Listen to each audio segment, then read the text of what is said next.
if you're an advanced English learner, there's this very specific kind of frustrating trap you fall into. You've spent years maybe really drilling down on grammar, every single verb tense. And then a native speaker just casually says, hey, what's up? Can you grab me that thingy from over there? And you just freeze. Yeah, that's it. Exactly. It's that moment, isn't it, where all the classroom learning sort of slams into the messy reality of how people actually talk. Right. The material we looked at, it really calls this the textbook barrier. Right. Because real fluency, well, it isn't about reciting grammar rules perfectly. Although that foundation helps, of course. Oh, absolutely. It's necessary. But fluency is more about understanding the sometimes chaotic, often imprecise way we genuinely communicate. Exactly. So that's what we want to explore in this deep dive, helping you move past those slightly stiff formal phrases. The classic, good morning, how do you do? Which, let's be honest, nobody really says in everyday chat. The goal here is to shift focus away from just passive study towards active real-world interaction and, well, fluency. And a key insight right at the start, from the sources, is about absorbing the rhythm of the language. The rhythm. Yeah, it has a kind of music to it, a flow, an intonation pattern. And that's something textbooks, well, they just can't really teach you effectively. So, okay, how do we actually absorb that music then? It comes down to active listening. The research is pretty strong on this. It suggests pausing things you're listening to, maybe a show or a podcast or even a movie clip, and then repeating exactly what you heard out loud. It trains your ear and your mouth for the pronunciation, the pitch, the stress. Ah, okay. And it exposes you to those common phrases too, right? The ones that aren't usually in the lesson plan. Precisely. Those idioms and everyday expressions. Right. Let's start with maybe the biggest hurdle, which is often internal, that mindset shift. Why is it that even advanced learners get so tripped up by that fear? The fear of sounding silly or, stupid when they try to speak? Well, it's understandable, isn't it? We've often been conditioned, maybe through years of school, to see language as a test.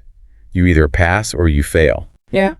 And the materials we looked at, they consistently point to this fear as possibly the single biggest roadblock to fluency. Because what happens? You stop talking. And if you stop talking? You stop learning. It's as simple as that. So we need to see mistakes differently. They're not failures. They're more like data points, information. Exactly that. Necessary learning opportunities. Think about it. A mistake instantly shows you where the gap is. Maybe it's vocabulary, maybe a specific grammar point. You have to reframe them. They're essential feedback. And I thought it was really interesting how the research flips the script on asking questions. You might feel like asking, wait, what does that mean? Just, interrupts things or makes you look ignorant. But the sources actually frame it as the opposite, as a sign of intelligence, really. How so? Well, it shows intellectual honesty. It shows you're willing to engage properly, that you want to understand. Most people are actually quite happy to explain a word or a phrase.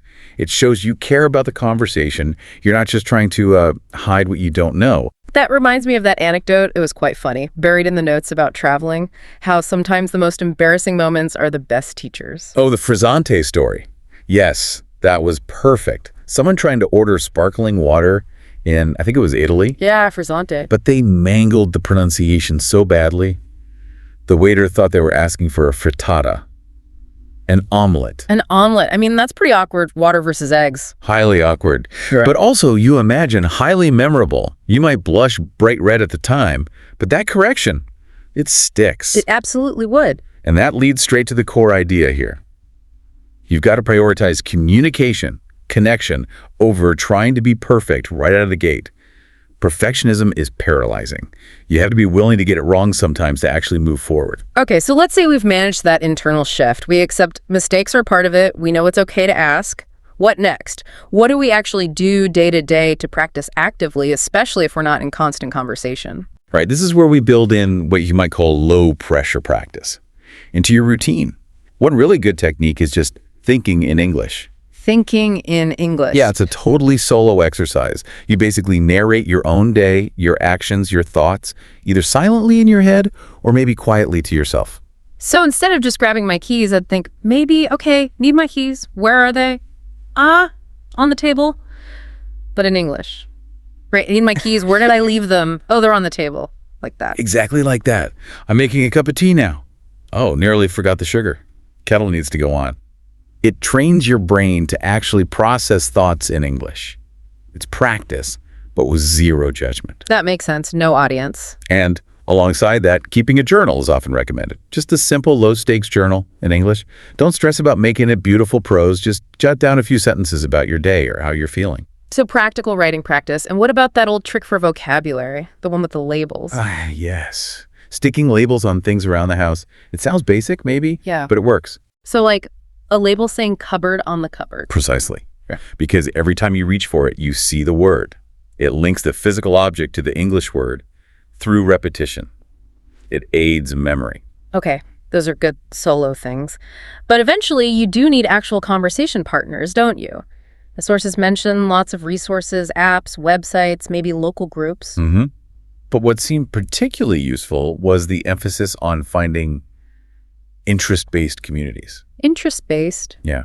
Think about it. If you're only practicing English for the sake of practicing, it can feel a bit like, well, homework. True. A bit forced. But if you're passionate about, say, Formula One racing or photography or maybe even baking, find an online forum or a Discord server or a group that talks about that specific topic, but in English. Ah, I see. So you're practicing, but you're also engaging with something you genuinely enjoy. Exactly. You're motivated by the topic itself. You end up learning specialized vocabulary related to your interest, and you have to communicate potentially complex ideas. It makes the learning much stickier. You're killing two birds with one stone, really. That's smart. Okay, so you find a partner or a group. How do you handle asking for feedback? It can feel a bit awkward to ask someone to correct you constantly. It can, yeah. You don't want to make the interaction feel like a lesson.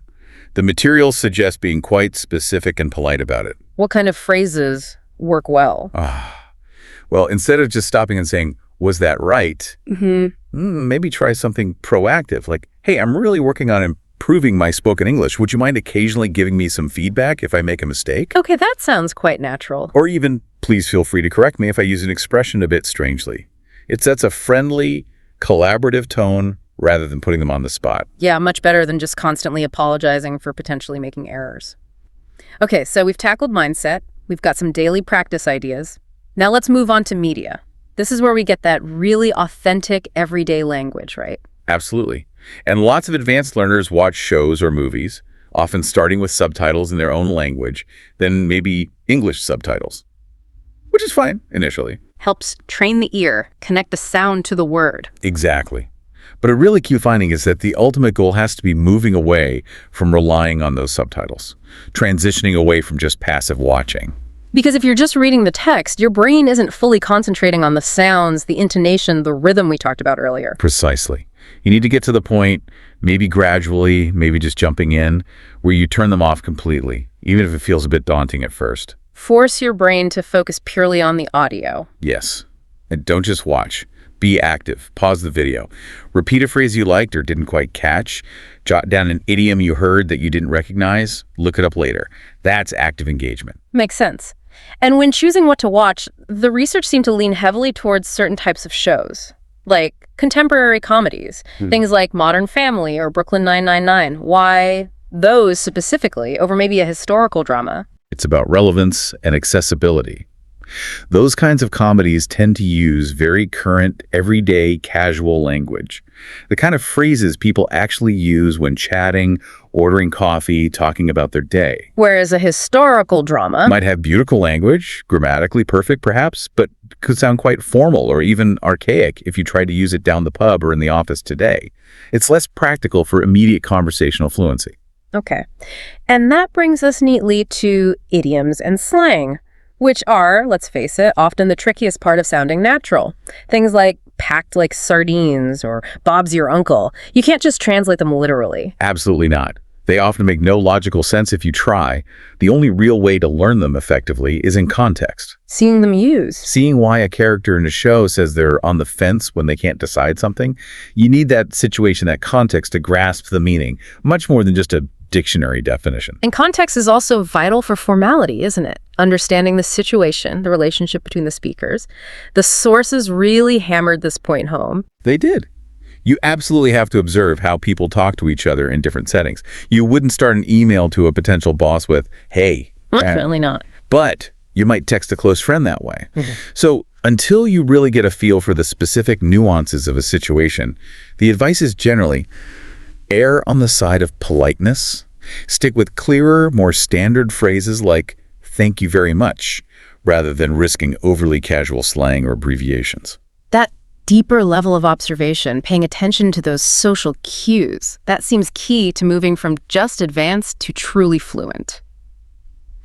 Okay, let's shift to our final section, advanced practice and self-correction. This tackles that moment we've all had, you know exactly what you want to say, but the specific word just evaporates. Yes, the tip of the tongue phenomenon. Yeah. The key technique here is something called circumlocution. What now? Circumlocution. Basically, instead of freezing up because you can't find that one perfect word, you immediately start describing it. You talk around the word you need. Okay, so give me an example. If I forget the word for remote control, all right, instead of going the thingy, you'd immediately say something like, "Could you pass me that little black gadget, the one we use to change the channels on the TV?" Ah, I see. You just describe its function or appearance. Exactly. It keeps the conversation flowing, avoids that awkward pause, and actually it's great practice. It forces your brain to access synonyms and descriptive language quickly, strengthening your overall vocabulary. That's a really useful technique. Okay, now for what might be the scariest one recommended. Recording yourself speaking. Ugh. Listening back to your own voice is hard enough, let alone listening for errors. Why is it so valuable? It is uncomfortable for a lot of people initially, but it's valuable because it gives you a much more objective perspective. When you're actually speaking, your brain's busy producing the language. Yeah, thinking about what to say next. Exactly. But when you listen back to a recording, your brain can switch into analysis mode. You can properly focus on the sound. You start noticing things, pronunciation issues, maybe awkward intonation. Are you stressing the right syllables? You can check for grammatical consistency too, like sticking to the right verb tense. And for those really tricky sounds, like the sound that trips up so many non-native speakers. Yeah, the research even points towards using online resources or apps. Some actually show diagrams of tongue placement for specific sounds. It turns pronunciation from this vague mystery into more of a technical skill you can actively work on. Right, making it more concrete. And related to this, don't underestimate the power of rehearsal. Actively practice common scenarios out loud, even if you're alone. Like ordering coffee. Ordering a complicated coffee, yeah. Oh. Or describing what you did over the weekend. Or prepping answers for job interview questions. Saying them out loud actually trains your mouth muscles, builds muscle memory, and boosts your confidence before you're in a real, potentially high-pressure situation. Get the awkward practice done in private first. Smart. Okay, one last scenario. What if you're in a conversation, maybe in a group, and someone is talking incredibly fast? It can feel totally overwhelming. Oh, absolutely. The key here is don't panic and try to catch every single word. You'll just get lost and frustrated. So what do you do? Focus on grabbing the keywords, nouns and verbs mainly. Your brain is actually pretty good at filling in the gaps and getting the general meaning, the gist, even if you miss some of the smaller connecting words or articles. Prioritize understanding the core message. That makes sense. Don't sweat the small stuff. Focus on the main points. I also liked the slightly cheeky advice about, discreetly eavesdropping. Haha, yes. Listening in on public transport or in a cafe, not creepily, of course. Of course not. But just tuning your ear to the natural rhythm and flow of real, unscripted, fast-paced conversation. It's pure immersion, in a way. And if you do hear a phrase in a live conversation that you don't understand, go back to that subtle asking technique we mentioned earlier. Instead of a blunt, "what does that mean?" which can stop the flow, try something smoother. like, Maybe, "Oh, that's an interesting way of putting it. Is that a common expression around here?" Or, "I haven't heard that term before. Could you tell me a bit more?" It keeps things conversational and polite. that feels like a really solid set of strategies. So, wrapping things up, what's the main takeaway for you, the listener, who's trying to make this leap? I think the biggest thing is perspective. Remember, this is a marathon, not a sprint towards some mythical point of perfection. Stop chasing that. Focus on communication instead. Focus on communication, on flow, on connection. And make English a small, consistent daily habit. Even 5 or 10 minutes of thinking in English, or journaling, or active listening counts. Build momentum. Build momentum. And really importantly, track and celebrate the small wins. Every slightly less awkward conversation, every new idiom you use correctly, that's progress. That's proof you're moving towards genuine fluency. Excellent. And finally, let's leave everyone with that quite provocative final thought that came up in the research. This whole process, It actually offers a benefit beyond just learning the language itself. That's right. It's fascinating. When you force yourself to think about or explain a complex problem, maybe something technical at work, or even a personal dilemma in a language that isn't your native one, it forces a different kind of thinking. It literally forces your brain to structure the problem differently, to approach it from a slightly different cognitive angle, because the language itself works differently. And that can actually help you find solutions. Sometimes, yes. That shift in linguistic framing can unlock new perspectives and help you solve real-world problems you might have been stuck on in your native language. So the path to fluency isn't just about talking better. It can also be a path to thinking better, to enhanced critical thinking. So keep practicing, keep engaging, and keep embracing the productive messiness of real-world communication. A fantastic thought to end on. Thanks so much for joining us for this deep dive into really achieving English fluency. Keep up the great work, keep talking, and we'll catch you next time. Welcome to the deep dive. So if you're listening, you've probably gotten past the basics of English, right? You know your grammar, you can chat, but there's this huge gap, isn't there, between being fluent enough and really mastering it. Totally. It's that next level. Being able to switch gears, write a really formal report, then jump on social media and sound natural, witty, and crucially, knowing when your colleague is joking or actually annoyed. Yeah, spotting sarcasm, that's advanced. It really is. And that's often where learners hit that plateau we hear about. It's not always about more grammar. It's about understanding context, culture, how communication actually works. Right. It's the how and the when, not just the what. Exactly. So today we dove into a whole pile of sources, all focused on those advanced strategies. The goal is to cut through the noise and give you the practical stuff, the shortcuts maybe, to help you communicate more like you belong in the conversation. And we want to look at why these strategies work. It's about putting your effort where it counts most, getting the biggest bang for your buck in terms of communication improvement. Okay, first big strategy, reading. We all know it builds vocabulary, but sometimes advanced learners spin their wheels a bit. I definitely did. Tried reading Harry Potter way too early. Oh, yeah? Yeah, I mean, it's technically for younger readers, but all the specific British slang, the magical words, I just got lost. Felt like a failure, honestly. That's such a common mistake, though. It's a strategy issue. You were battling the plot in complex language.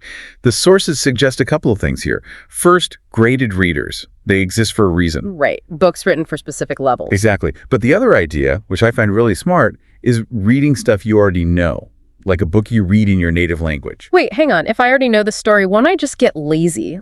Skip over the hard words because I know it's happening anyway. That's the intuitive thought. But no, it actually frees you up.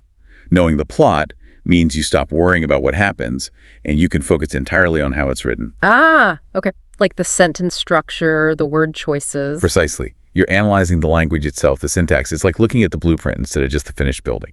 That makes a lot of sense. Focusing on the engineering of it. Right. Now, for quick vocabulary hits, two surprising places kept coming up. First, news headlines. Headlines? Why headlines? Short, punchy, strong verbs. And they love wordplay. Puns, double meanings. Yeah. It's a crash course in sophisticated English humor. Like that classic example about the bakery fire. Business is toast. You have to get the idiom and the literal meaning. Exactly. That cultural layer is key. And that brings us to the second gold mine. Product reviews. Product reviews. Seriously. Not like... Literature? Seriously. People dismiss them as just opinions, but think about it. They are packed with authentic, everyday, emotional language. Okay. How so? People use really useful common phrases. Things like great value for money or totally worth the hype, or the opposite, a complete waste of time. It's how real people express satisfaction, disappointment. You need that range. Okay, so vocabulary is one thing, but then there's using it in the right place, code switching. We have to talk about internet English first, right? Oh, definitely. You can't really function online without knowing the basics. LOL, BTW, IMO. And the newer ones, FOMO, YOLO. Right. And what's tricky is you need both registers in your head. You need the formal spelling for work, obviously, but you also have to recognize the super casual stuff like for your or two for two in texts. Hey, you definitely wouldn't write a job application saying, IMO, you should hire me, LOL. Haha, no, please don't. And that ability to control your code, that takes us straight into professional English, business jargon, which is, well, it's its own beast. Oh, yeah. All those buzzwords, leverage, synergy, let's circle back. But the really tricky ones are often the sort of indirect phrases, the ones that avoid conflict, like the classic, let's take this offline. Right. The first time I heard that, I panicked slightly. What does it even mean? Yeah. You can't look that up easily. It's about the dynamic. It basically means this isn't useful for everyone here, or maybe this could get awkward, let's talk privately. It's corporate shorthand for efficiency or conflict avoidance. So how do you learn this stuff if you're not, sitting in endless meetings? Well, the sources pointed heavily towards using platforms like LinkedIn. Actively read posts by people in your field. See how they talk. How do they phrase things? How do they agree or disagree politely? So using it as a learning resource, not just for job hunting. Exactly. And don't just read passively. Engage, even small comments. See a post you like. Write something simple, professional. Great insights. Thanks for sharing. It's low-stakes practice. Practicing that professional voice. And the great thing about professional writing, especially emails, is you have time. You can draft, review, edit. Use Grammarly, sure. Or maybe ask a native speaker friend to glance at something really important. That slow pace is your safety net for getting the code right. Okay, but the pace definitely speeds up in other situations, like presentations. That can be super stressful. No time to check your work there. How do you manage that? Preparation is everything. Absolutely everything. You need to write out the script. Not necessarily memorize word for word. That sounds robotic. Right. You don't want to sound like you're just reading. No. But you write it for clarity, for flow. Then you practice it until the key ideas, and especially the transitions, feel natural. You internalize them. That structure holds you up when you're nervous. Those transition phrases are gold. Moving on to, this brings us to, so let's shift focus now. They make it sound smooth, connected. Totally. They're the glue. And then you need a plan B. What happens if someone asks a question and you just freeze? You don't understand it. Yeah, the nightmare scenario. What do you do? Have some backup phrases ready. Yeah. Polite ways to buy time. Like what? Something like, that's an interesting point. Could you maybe rephrase the question for me? It puts the onus gently back on them. Implies maybe the question was unclear, not your understanding. Okay, that's subtle. I like that. And if you genuinely don't know the answer, just be honest. That's a great question. I'll need to check that specific detail and I can get back to you. Professional honesty is way better than bluffing. Good point. And then phone calls. Often the hardest, right? No visual cues at all. They really can be. If possible, push for video calls first. Get those visual aids back. But for audio-only calls, you need your toolkit ready. Prepared phrases. Things like, sorry, could you speak a little slower, please? Or the classic, the connection seems a bit bad. Exactly. That buys you a repeat. And probably the most important one, let me just make sure I understood correctly. Then you quickly summarize what you think they said. Active listening. Shows you're engaged and confirms you got it right. Precisely. And a quick tip for voicemail. Keep it simple, clear structure, name, reason, number. And always repeat your name and number slowly at the end. People are often fumbling for a pen. Okay, shifting gears a bit now. Cultural stuff. Because language isn't just words on a page, like American versus British English. Little differences everywhere. Yeah, trunk versus boot, color versus color. The advice here is usually pick one and be consistent, at least initially. Why? Natives understand both, right? They do, but mixing them too much in one conversation or one piece of writing can just sound a bit off, distracting, like saying elevator in one sentence and lift in the next. Stick with the one most relevant to you. Gotcha. Consistency. What about slang, though? It changes so fast. You finally learn what lit means, and suddenly everyone's saying bussin' or something else entirely. Is it worth even trying to keep up? That's a really good question about efficiency. The consensus seems to be you need passive understanding. You need to know what it means when you hear it or read it. But using current slang, that takes a lot of confidence and nuance. You risk sounding awkward or outdated. Cringe, as they say. Exactly. Unless you're really immersed in the group that uses it naturally, it's probably safer to stick to more timeless, informal language. The risk often outweighs the reward. Okay, now for the really tricky stuff. Humor. Specifically, sarcasm. It's all about tone, right? Mostly tone, yeah, but also context. Saying, oh, perfect, in a dead flat voice right after you spill coffee, the words clash with reality. So how do you even learn to detect that? It's tough. You look for the nonverbals, the eye roll, maybe a smirk. You look for that clash between the words and the situation. And honestly, cultural familiarity helps a lot. Sarcasm is complex. And in text, it's even harder. Yeah, in text, you look for clues. Maybe over-the-top punctuation, specific emojis like the eye roll one. Yeah. You're basically learning to read subtext. Which underlines that communication is so much more than just the words, like nonverbal signals, personal space. That varies hugely. It really does. Best advice in a new situation. Observe. How close are people standing? What are the greetings like? And then mirror gently. Follow the other person's lead. If they take a step back when you approach, maybe give them a bit more room. And eye contact. Also culturally specific. In many Western cultures, it signals confidence, engagement. But too much or too intense can feel aggressive. Again, it's about observing and finding that balance. Continuous calibration. Okay, the ultimate social test sometimes feels like small talk. It can seem pointless, even kind of annoying sometimes. Yeah, it can feel that way. But it serves a really important function. It's social lubricant, right? Building rapport, testing the waters before you dive into deeper conversations. So how do you get better at it if it feels awkward? Treat it like a skill you practice. Have a few safe topics ready in your head, whether local stuff, maybe sports if that's your thing. And the key is asking follow-up questions. Shows you're actually listening. Right. Keep the ball rolling. Don't just answer and stop. Exactly. And just as important, have an exit strategy. Yes. How to escape smoothly. You need a polite way to wrap it up.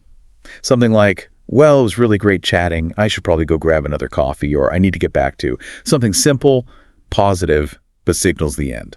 Makes sense. What about compliments? Receiving them can be weirdly difficult sometimes. Like in the US, people compliment quite freely. They do. And the common instinct for many learners is to deflect. Someone says, nice shirt, and you say, oh, this old thing, it was cheap. Yeah, I do that. It's common. But in American culture especially, it can sometimes come across as fishing for more compliments or maybe false modesty. The simplest thing is often best. Just a sincere, thank you, I appreciate that. Okay, simple thank you. Got it. And giving compliments. Be specific, be sincere. And in professional settings, focus on effort, work, choices. That was a really insightful presentation. You handle that tricky question very well, rather than, say, physical appearance. Good rule of thumb. Now, networking, that feels like small talk, but with a goal. Pretty much. Small talk with purpose. For starting conversations, use open-ended questions. Not, are you enjoying the event, but what brings you here tonight gets a better response. And remembering who you talk to, that's hard at busy events. Absolutely. The sources were unanimous on this. Take notes. But after the conversation, discreetly, just jot down a name and a key detail. Sarah works in marketing, loves skiing. So you can follow up properly. Exactly. Send that LinkedIn request, but personalize it. Great talking about skiing in the conference last night. It shows you actually listened. Nice touch. And finally, practice your elevator pitch. Your quick 30-second intro. Practice it so it sounds natural, conversational, not like you're reading a script, but like you're just telling someone briefly who you are and what you do. Connection, not recitation. Okay, let's get a bit psychological now. Our sources brought up this really fascinating idea, finding your English personality. Yeah, this is cool. The idea that who you are in English might be subtly different from who you are in your native language. Well, it can be freeing, actually. Some people feel more direct, maybe funnier, or more confident in their second language. Perhaps because they don't have all the same cultural baggage or ingrained habits attached to it yet. It's like trying on a slightly different persona. Like an artist using a different medium. That's a really interesting way to think about it. Language learning as creative. But what about when it's not feeling creative? When you're just frustrated? You know that moment where you open your mouth and nothing comes out, panic sets in? Oh, we've all been there. The key is, don't spiral. Simplify. If you can't find the perfect word, find a simpler one. Break the idea down. Use an analogy. It's kind of like what you use examples. The goal, especially under pressure, is just clear communication, not perfection. Communication over perfection. Got it. A simple, correct sentence beats a complex, mangled one every time. Which fights against that perfectionism bug that so many learners have. How do you manage that? Wanting to be really good, but accepting you'll make mistakes. You have to shift your goals. Don't aim for some vague, perfect English. Aim for concrete things. This week, I'll speak up in one meeting. Or I'll have a 10-minute chat without switching back to my native language. Measurable steps. But then celebrate those small wins. Absolutely. See mistakes as data as feedback for what to work on next, not as failures. Confidence grows from trying, from doing, not from waiting until you're perfect. What about that plateau we mentioned earlier, that feeling of being totally stuck, not improving? Yeah, that's demoralizing. But often when you feel stuck, your brain is actually busy consolidating, strengthening the pathways for what you have learned. Trust that process. So what do? Just wait? No, you shake things up, change your routine. If you only read, focus on listening for a while. Find a new person to talk to. Try a different kind of challenge. Maybe even something like reading poetry, not for meaning, but just to absorb the rhythm, the music of the language. Mix it up to break through. Exactly. And remember, apps and tools. They're great supplements for drilling vocab or grammar. But they can't replace actually using the language with real people. You have to take the leap, take risks. That seems to be the core message running through all of this. Active use is key. Definitely. We covered a lot today, huh? From puns and headlines and product reviews, all the way to business jargon and figuring out sarcasm. It was a real deep dive into the practical side of getting truly advanced. So main message for listeners: be patient, keep practicing these kinds of strategies, build that confidence. Absolutely. And maybe a final thought to chew on. This idea of language learning is a creative act. You're not just learning rules. You're actually crafting a new way to express yourself, maybe even discovering a slightly different version of you. That capacity for reinvention through language, that might just be the most advanced strategy of all. Welcome back to the deep dive. So if you're past the basic grammar, the textbooks, and you're kind of navigating that messy middle ground of learning a language, this deep dive is definitely for you. Yeah. We're not really talking verb conjugations today. We're diving into those hurdles that stop you from really feeling fluent. The non-linguistic stuff, psychological, physical, cultural. Exactly. Once you sort of get the rules down, the big battle, it completely shifts. Our sources really back this up. Getting fluent is, it's less about perfect accuracy and much more about resilience. So we're digging into that emotional roller coaster, what it takes to go from just knowing English to actually confidently using it day to day. And a key thing the sources highlight right off the bat is you need to accept your brain's, its ups and downs. Right. They point out how much performance can change. Stress, sleep, mood, it all plays a role. You might feel super sharp one day and the next you blank on the word for, refrigerator. That is so vital to remember. Seriously, those moments where your mind just goes blank. They aren't a sign you're losing the language or failing. Yeah. It just means you're human. Your brain has limits. Yeah. Happens to native speakers too, but for learners, it's terrifying. It feeds that huge internal monster. Imposter syndrome. Okay, let's get into that. That psychological battleground. Imposter syndrome. Perfect term. That feeling, that constant worry, you're just one tough conversation away from everyone realizing you're faking it. Mm-hmm. And it's often fueled by our negativity bias, right? We just gloss over all the successful interactions. Yeah, you forget those. And instead, you fixate on the one word you missed or that one grammar slip up. Your brain holds up this ideal of perfection. And honestly, that's just a fast track to burning out. So how do you fight back against that inner critic? Is there a practical tool the sources mention for, pushing back against that negativity? Yeah, there is. It's keeping a progress journal.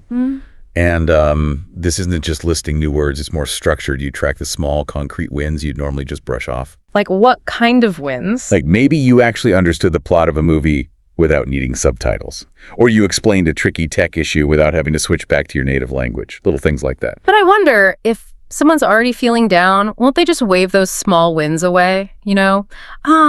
I was just luck, or it wasn't that hard anyway. Isn't it tough to make yourself see the positive? It absolutely is tough. Yeah. Which is why the journal has to focus on concrete actions, things you actually did, not just how you felt about them. Okay. Objective evidence. Exactly. It's about building this undeniable record that you are improving even when you feel anxious. It changes the goal entirely. Success isn't flawless speaking. It's getting your message across, making that connection. That reframing feels really important. It ties into that advice about giving yourself the same break you'd give a kid learning to talk, right? And the toddler says, I go to the park, and it's cute. We don't jump down their throats, so why are we so hard on ourselves? Yeah, that perfectionism. It's the biggest block to real fluency. You've got to chase progress, not perfection. And honestly, when you finally break through that mental barrier, the reward is huge. Those moments when you suddenly realize, Wow, I just followed that whole conversation without translating in my head. That's the shift, isn't it, when you start actually thinking in English? But getting there means letting go of that safety net, the internal translation habit. It slows you down eventually. Yeah. So cognitively, how do you make that jump? Well, it takes a lot of immersion, high quantity, and production too, even when the stakes are low.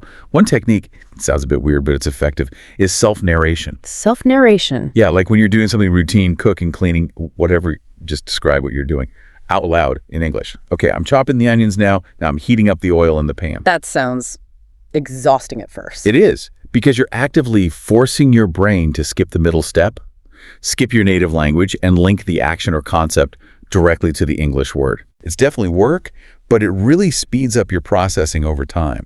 And incidentally, the sources did mention dreaming in the language is maybe not the big sign of mastery some people think. Right, not the magic bullet. No, but it does show your brain is busy processing and sorting all that new information you've been learning. It's working on it in the background. Okay, so the brain's rewiring itself. What about the physical side, the mechanics? Why are some sounds, like the classic to sound, so stubbornly difficult, even for advanced learners? Well, it boils down to muscle memory, doesn't it? Your mouth, your tongue, they're physically trained for the sounds of your first language. If a sound doesn't exist in your L1, your muscles literally don't know how to make it easily. They resist. So it's not about understanding it intellectually, it's physical. Exactly. Purely mechanical. You need to build new muscle memory. That means consciously practicing tongue position, like for the tongue just slightly between the teeth, and using tongue twisters. Ah, the dreaded tongue twisters. They feel silly. 33 thieves thought they thrilled the throne. But that repetition, it builds the physical dexterity you need. It really works. And critically, before you can make the sound reliably, you have to be able to actually hear the difference, right? Train the ear. Absolutely. Can't produce what you can't perceive. The best way for that is minimal pairs practice. Listening to and then recording yourself saying words that are almost identical except for one sound. Like ship and sheep. Exactly. Or bat and bet. You listen, record, compare. Again and again, you have to really sharpen your ear until hearing that subtle difference becomes automatic. Okay, so we've covered the brain and the mouth. Let's shift now from mechanics to the more nuanced stuff. Starting with accents, that whole debate, the sources seem pretty clear here. Yeah, very clear. The main takeaway is clarity trumps sounding native every time. Your accent, it's part of who you are. And English is global now. There's no single right accent anyway. Now, if someone wants to modify their accent for, say, professional reasons, that's totally fine. It's a valid choice. But it shouldn't feel like something you have to do. I do wonder sometimes, though, professionally, could having an accent, even a very clear one, maybe make some listeners subconsciously doubt your expertise, kind of undermine your authority a bit? Is that a risk? That's a fair question. It's possible in some contexts, I suppose. But the sources suggest the risk of being misunderstood because your pronunciation is unclear. That's a much bigger problem. Right. Clarity first. Yeah. Most communication breakdowns aren't about accent rhythm. They're about things like speaking too quietly or too fast, or maybe not using enough of that softening language we can talk about later. Good point. Okay, let's talk about flow and interruptions. You're deep in conversation, feeling good, and someone keeps jumping in to correct your words or pronunciation. How do you handle that without losing all your confidence? You have to protect your momentum. Constant corrections, they just kill natural conversation dead. Yeah, they really do. If it's unwanted correction, you need a polite way to set a boundary. Something like, thanks, I appreciate that. But right now, I'm really just trying to get my main idea across. If it's someone genuinely trying to help, constructive feedback, you can still manage the timing. Ask them maybe, could you save those notes for me until after we finish talking? Protects the flow in the moment. Okay. Speaking of flow, filler words. Like I know loads of language courses say avoid these at all costs, but the sources argue they're actually important. Oh, absolutely vital. And that advice to just eliminate them is frankly misleading. If you speak completely without fillers, you sound unnatural. Robotic. Yeah, or like you memorize a script, it creates distance. Fillers aren't necessarily a sign you don't know the words. They're thinking tools. They buy you those crucial milliseconds to process. But doesn't peppering your speech with, and like make you sound, I don't know, less intelligent or unprepared? Not really, because native speakers use them all the time. Yeah. The key is maybe using the right kind of fillers. effectively, using well to start a thoughtful answer, or so to transition. So, like I was saying, these are actually pretty sophisticated conversational moves. Yeah. They show you're thinking, connecting ideas, and they help avoid awkward silences, which are, well, they're cultural too. Right. Silence definitely feels different in different cultures. In a lot of English-speaking places, silence can feel like disagreement or uncertainty. That's generally true. More than, say, 3 or 4 seconds of silence in a typical conversation can start to feel a bit uncomfortable. Yeah. But it's also worth pointing out, with people you're really close to, comfortable silence is actually a sign of intimacy. You don't need to fill every gap. Knowing that difference is pretty advanced. Okay, let's move into maybe the deepest level. Emotion and culture. Emotions feel so tied to our first language. How do you actually expand your emotional vocabulary in English beyond just, happy, sad, angry? You need to actively seek out nuance. The sources really push reading fiction for this. Even accessible stuff like YA novels or genre fiction. Authors are masters at describing the whole spectrum. You need to learn the subtle differences, like, are you just irritated or are you genuinely frustrated or maybe even exasperated? Each word carries different weight, different cultural feel. And sometimes there just isn't a perfect translation, right? We end up borrowing words like schadenfreude from German or Higgs from Danish. Exactly. Or we code switch. When you're under stress, emotionally or cognitively, it's super natural for your brain to reach for your native language. Yeah. Switching languages mid-sentence isn't failing. It's just how brains work sometimes. Yeah.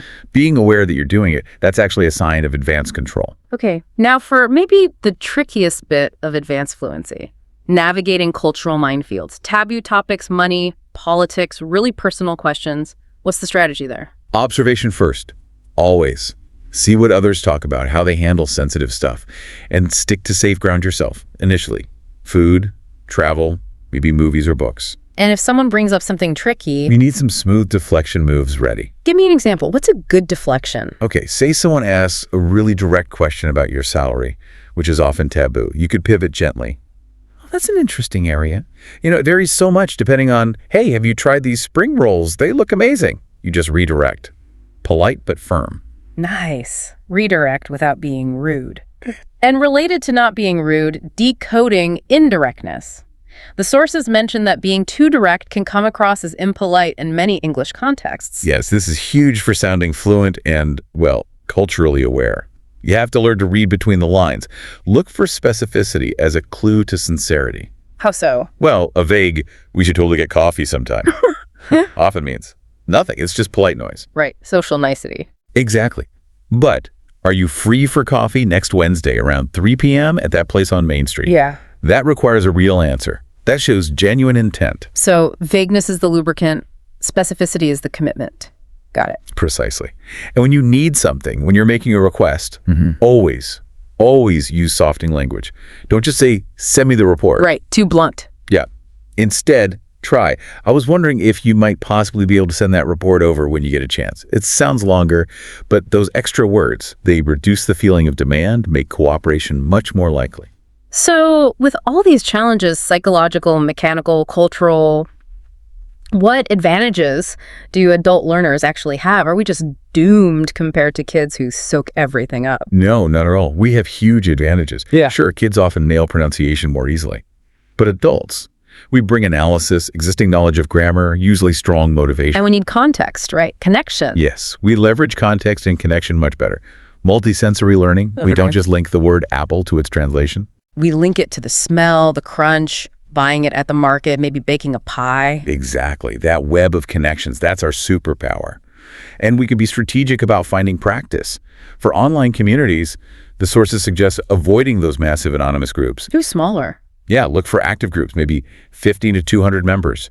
Places where you can actually build relationships, not just post into the void. And for speaking practice, especially if you feel intimidated, any lower pressure options? Language exchange apps are great, like HelloTalk or Tandem. But maybe start with voice messages instead of live calls. Okay. Like asynchronous speaking. Exactly. You get to practice planning what you say, structuring it, getting the pronunciation right, but without that real-time pressure and fear of instant correction. Speaking of correction, when it is needed, maybe in that smaller group or with a language partner, how should you give it? We talked about protecting confidence earlier with the progress journal. Right, you don't want to crush that. The sources recommend the sandwich method. Okay, what's that?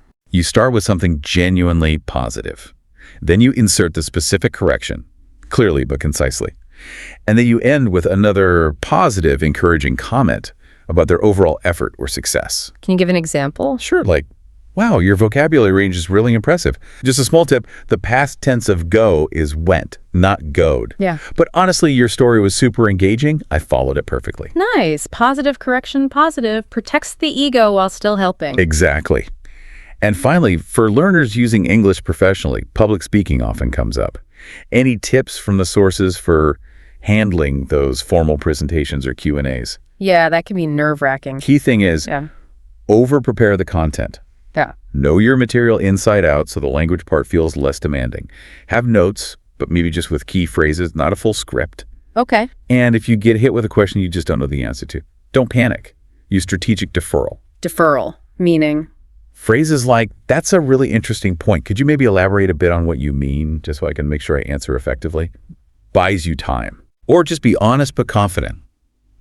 That's a great question. I don't actually have that specific data right here, but I'll definitely find out and follow up with you. You manage the situation, stay in control. What about humor?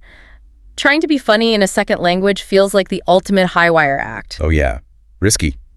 The advice is stick to safe, universal humor. Self-deprecating stuff often works well. Like joking about tech problems. Exactly. Or coffee addiction. Things everyone relates to. Definitely avoid culturally specific jokes. Too easy for them to fall flat or worse. And when telling any kind of story or explaining something complex, use clear signposts. Signposts. Chronological markers. First, then, after that, finally, eventually. They provide structure, so even if your grammar isn't perfect, your audience can follow the logic easily. So wrapping up this deep dive, it seems true advanced fluency isn't really about being perfect, is it? It's more about jumping into what the sources call the beautiful chaos of human communication, just getting in there and doing it. Yeah, participating confidently, mistakes and all. And maybe the most comforting thought is remembering that even native speakers mess up constantly. Totally. We forget words, we Google grammar, we misunderstand each other all the time. Language isn't some finished state for anyone. It's always evolving. Right. So if the real goal isn't perfection, but connection and learning never really stops, here's something for you listening to think about. Where could you intentionally put yourself in a slightly challenging, maybe more intimate context this week? Socially, professionally, a place to really test out those new emotional and cultural fluency skills we've been talking about. Welcome back to the Deep Dive. Today, we're tearing into a really fascinating stack of sources all about advanced language learning.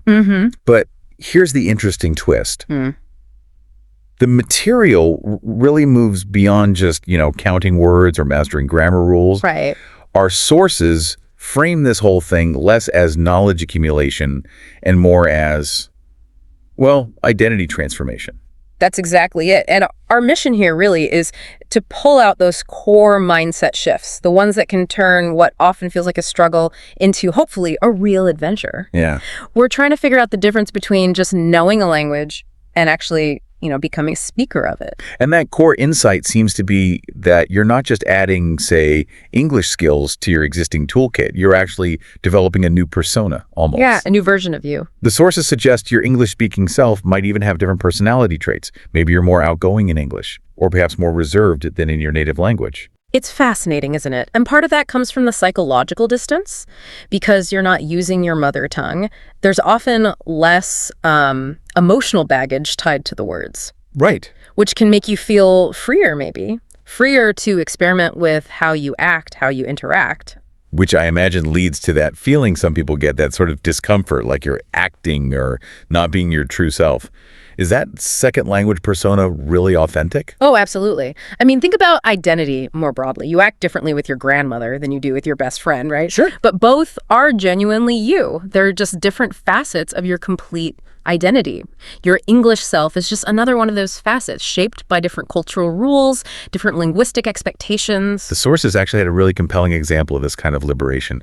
They mentioned learners from cultures where the native language demands maybe very indirect or deferential speech. That's a huge point. That's the crux of it for many. For those learners, English can feel like an unburdening. How so? Well, one person specifically mentioned how their native language required constant deference to authority figures, but their English persona allowed them to be much more direct, more assertive in professional settings, like high-stakes meetings. Uh-huh.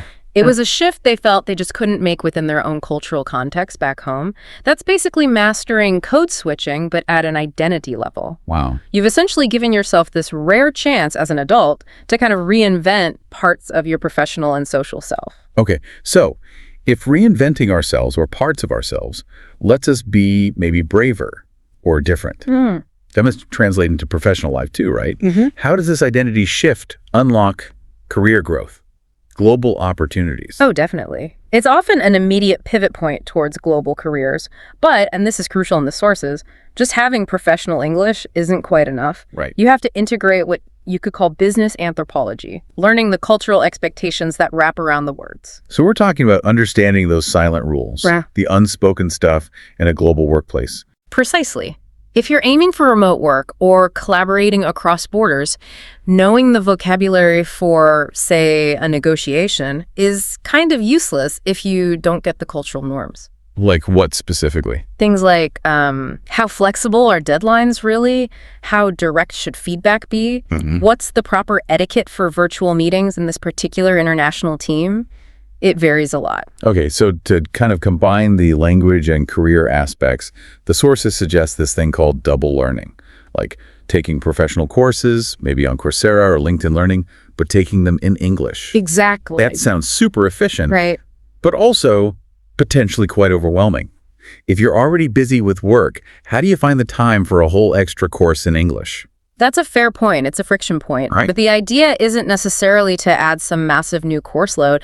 It's more about being opportunistic. Oh, Maybe your company offers a short training on project management. If there's an English option, take that one. The vocabulary learning then becomes organic, Because you're applying it immediately. Right. It's directly relevant to a professional context, not just some abstract list you memorize. It's efficiency through integration, really. What about really specialized vocabulary? Like medical, legal, technical fields. The jargon can seem endless. Yeah, that can be daunting. The advice there is depth before breadth. Don't try to learn all technical English at once. That's impossible. So narrow it down. Exactly. Pick one very specific subtopic. Maybe it's contract law basics or the terminology for a single type of heart condition if you're in medicine. Master that niche vocabulary first and then expand outwards. And why does that focused approach work particularly well for advanced learners? Well, mainly it gives you a massive confidence boost pretty quickly because you achieve a sense of mastery in that small area. Right, a quick win. Yeah. Plus, you start to realize just how many advanced technical terms actually share common roots across languages, usually Latin or Greek. Think diagnosis, analysis, hypothesis. So you might already have a foothold from your native language. Often, yes. You have a stronger foundation than you might think. Okay, let's switch gears slightly. Let's talk about that place where so many learners get stuck. The intermediate plateau. You're functional, you can communicate, but you don't feel fluent. The sources say the key is to deliberately seek discomfort. What does that actually look like? It means challenging your identity within the language, pushing beyond what feels safe. The plateau happens because you settle into a comfortable communication zone where you're not really taking risks. So seeking discomfort means? It means deliberately putting yourself in situations, maybe taking on roles that demand more spontaneity, maybe higher stakes. Can you give an example? Sure. Don't just passively watch a documentary. Try actively summarizing a really complex political argument from it in English, maybe to a friend. Or take on an unplanned social role, like giving an impromptu toast at a wedding, something heartfelt, not just functional. Wow, that sounds terrifying. It can be. But you have to force the language into unfamiliar, higher pressure contexts to break through that plateau. It connects back to that identity piece, stretching who you can be in that language. That's a great link. Okay, now, what about modern tools? AI comes up a lot. The sources mention it as this potentially perfect tutor patient, available 24/7, non-judgmental. Yeah, it's a game changer in many ways. But is there a risk, a danger that relying on AI for, say, perfect phrasing correction stops us from actually forming those neural pathways ourselves? Is AI helping us learn faster or just creating a dependency? That is the absolute critical balance to strike. AI definitely accelerates certain aspects, especially practice and exposure, but it can create an artificial ceiling if you stop producing language spontaneously yourself, if you only ever rely on it to fix things. How do we use it smartly? The key is using AI for, let's say, low-stakes practice and refinement, but reserving real human interaction for the high-stakes stuff, where making mistakes and being spontaneous is actually crucial for growth. Okay, so what are the best ways to use AI without becoming too dependent? Role-playing is probably the #1 application. Get the AI to simulate challenging real-world scenarios. Like what? Be a tough interviewer for a technical job role, or act like a really difficult customer I need to calm down, things like that. For writing, don't just ask it to correct errors. Ask for stylistic options. Ah, interesting. Yeah, like suggest 3 ways to phrase this opening sentence, 1 formal, 1 casual, 1 urgent. Then you analyze the differences. It becomes more of a learning partner that way. Okay, that makes sense. Let's talk about practice and immersion, especially if you can't travel. This idea of async immersion. What are some hardcore digital techniques? Right, immersion without moving. Well, the classic is changing your environment. Switch your phone interface, your computer OS, your GPS, even your smart speaker, everything to English. Why does that work so well? Because you internalize really practical, everyday vocabulary super quickly. Things like low battery, connection loss, save file. You're forced to interact with them constantly. Okay. And what about low-pressure ways to actually speak or interact? Online gaming with voice chat is surprisingly effective. Seriously. Gaming? Really? Yeah. If you're focused on achieving a common goal in the game, clear communication matters way more than perfect grammar. Nobody really cares if your verb tense is slightly off if you're telling them where the enemy is. Huh. Okay. It forces functional output under pressure. Exactly. Also, take advantage of recorded global online events, conferences, workshops, virtual museum tours. They often happen live in inconvenient time zones, but the recordings let you attend whenever works for you. Async immersion. Let's delve into the emotional side now. The sources go into some surprisingly vulnerable areas, like dating or expressing deep emotions in a second language. Dating in another language sounds incredibly exposing. It is. It's probably the ultimate vulnerability test, linguistically speaking. You often can't hide behind clever wordplay or complex irony. You're just out there. Yeah. But the sources note something interesting. The sheer effort involved can actually be really attractive to the other person, and that enforced simplicity. Sometimes it fosters clearer, more honest communication from the get-go. So the awkwardness isn't necessarily a bad thing. It could be endearing. Precisely. If you're struggling for the perfect word, maybe you describe someone's eyes as, I don't know, sparkly water because you forgot twinkle. It might be imperfect, but it's unique, memorable, maybe even quite poetic in its honesty. The effort itself builds connection. And shifting to deeper emotions, the sources talk about how consuming emotional content, like really crying during a sad movie in English, can actually boost memory for the language used. Yeah, emotion acts like a powerful anchor for vocabulary. Words you learn or use during a heightened emotional state, joy, frustration, sadness, they tend to stick better. Why is that? You're just less likely to forget the specific phrase you learned while genuinely sobbing over a film character's fate, you know? Yeah. The emotional charge makes it memorable. But there's a paradox, isn't there? Because a second language can also sometimes provide a useful emotional distance, especially for difficult topics. Right. It can create a kind of protective layer, allowing someone to talk about trauma or anxiety without the full visceral impact it might have in their native tongue. It feels a bit less raw initially. But does that last? That protective barrier tends to weaken quite a bit as you become more fluent. The second language starts feeling emotionally real once you've lived significant life events through it falling in love, achieving something major, experiencing loss, and process those experiences in that language. Okay. And finally, on the emotional front, there's humor. That's often seen as the final frontier. When do you know you've really got English humor? The key moment is when you start finding things funny immediately. Without that pause where you're mentally translating or analyzing the structure or the cultural reference. It's layered, right? Very layered. First, you get the obvious, maybe physical jokes. Then you start understanding wordplay, puns. After that comes grasping cultural references. And the final stage is often understanding subtle irony, sarcasm, that kind of dry wit. And to speed that up, the advice is try creating humor yourself. Yes. Puns are actually perfect for this, even bad ones. My puns. Because they force you to recognize and play with multiple meanings of a single word. If you can make a native speaker groan at your pun, you've actually achieved something quite complex linguistically and cognitively. Huh.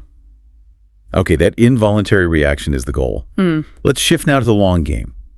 Sustainability. All this takes huge effort. How do we keep it up when life inevitably gets busy? And what about managing multiple languages? How do we stop them fading?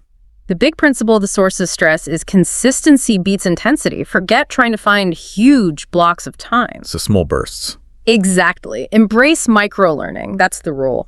The friction isn't usually the learning itself. It's finding that elusive hour-long slot. Instead, aim for 5 minutes on a language app while your coffee brews. Listen to a relevant podcast on a short commute. Fit it into the cracks. Fit it into the existing cracks of your day. That's sustainable. What about maintenance? What's the absolute minimum you need to do to stop a language you've learned from just disappearing? For pure maintenance mode, honestly, even something like 15 minutes a week can be enough. Really? Kind of looks Yeah, just reading some headlines in that language, maybe watching one short news clip. It acts as a minimum effective dose to keep those neural pathways active. And the reassuring thing is, if a language does fade significantly, relearning it is much faster than learning it the first time. like muscle memory. Exactly like language muscle memory. The brain remembers the underlying structure. Okay, good to know. Yeah. And one quick point before we wrap up, a common worry for parents learning English. Will my imperfect accent or grammar mess up my child's learning? Oh, absolutely not. Please don't worry about that. The sheer benefit of early exposure massively outweighs any minor imperfections in your own English. Kids are resilient. Incredibly resilient language filters. They naturally self-correct based on all the other input they get, school, media, friends. What you're giving them is a huge cognitive advantage and a bridge to future opportunities. Don't let fear hold you back there. That's very reassuring. So looking ahead then, what does the future of advanced English look like for listeners? You know, it's actually quite empowering because English is becoming less and less tied to just one or two native speaker norms, like purely American or British English. Oh. The standard is shifting. It's moving away from sounding like you're from London or New York and more towards just being clear, understandable, and effective in communication. Indian English, Nigerian English, Singaporean English, they're all perfectly valid. They're part of the rich global English tapestry. So less pressure to sound perfect according to one specific model. Exactly. Clarity, accuracy, effective communication. That's what matters most now. We should actually embrace our accents. They're part of our identity and they contribute to this global language. They're not flaws to be erased. We're all shaping English now. This whole deep dive, it really has reframed language learning, hasn't it? Less about rules, more about, well, this profound act of self-creation, the optimism needed to build new connections, build a new version of yourself. And remember that core message from the source material. You are genuinely braver than you realize when you undertake this. Every single mistake is temporary. Progress is happening, often invisibly, even when you feel completely stuck. So you're leaving this deep dive, hopefully feeling more capable, definitely more connected, and fundamentally more confident than when you perhaps started listening. Your journey is absolutely ongoing, and that bravery we talked about, that's your best tool. Keep using it. So since this effort, this whole process of learning a language, is maybe the ultimate act of self-creation, here's our provocative thought for you to chew on this week. If your story in English is still being written, what is one major thing you will intentionally include in the next chapter, not based on grammar rules, not based on vocabulary lists, but based purely on the persona you want to embody, the person you want to become in English? Keep challenging those comfort zones. We'll see you on the next deep dive.